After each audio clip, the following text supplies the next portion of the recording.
So once you've punched down a few trees and start realizing your place in this giant world, you start to want tools and useful objects. Something to alleviate the harsh nights you have to suffer through, and maybe a sweet pad in which you can rest your cube head. That's where the latter half of Minecraft's name comes into play. Before there was an incredibly helpful wiki for crafting in Minecraft, it was a system of trial and error where you had to deduce which objects should be combined and in what shape. It was easy enough to make doors and sticks, but you can't build a home out of ladders no matter how hard you try. Two things that should immediately be crafted after a crafting table are a pickaxe and torches. Nighttime is dark and dangerous, so having light and something that resembles a weapon is incredibly useful.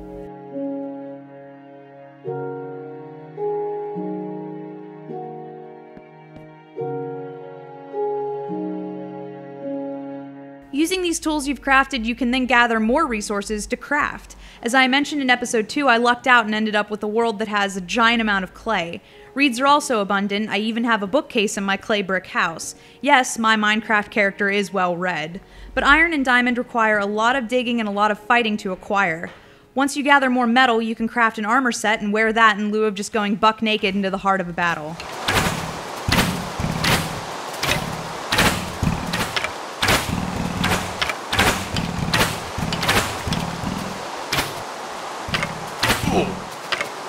Overall, mining and crafting creates a glorious cycle. The more you mine, the more you can craft, and the more you craft, the easier it is to mine. You can even craft a cake. Although the finished product in real life would look like wheat sticking out of a mess of broken eggs surrounded by sugar covered in a milk bath, cake in Minecraft is neat and even has sprinkles. The highest healing object you can craft is a golden apple. It's for people who have played this game to the nethers and back and are like, oh, I have all this gold I have no idea what to do with. My house is made of gold, my armor is gold, I've even manufactured gold creepers. Guess I should create an apple with all of it. Crafting on the go is possible because you're somehow able to bring a crafting table along for the ride. Weapons and tools will break over time, and it's good to keep an eye on how much space you have in these massively accommodating but also restrictive pockets.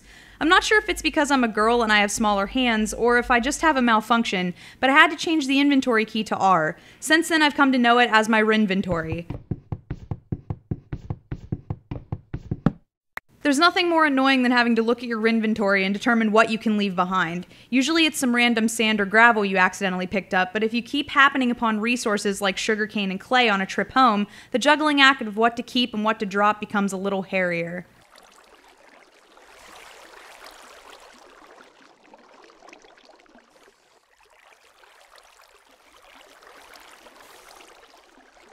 So craft yourself a pair of unwettable pants. The next episode is full of monsters.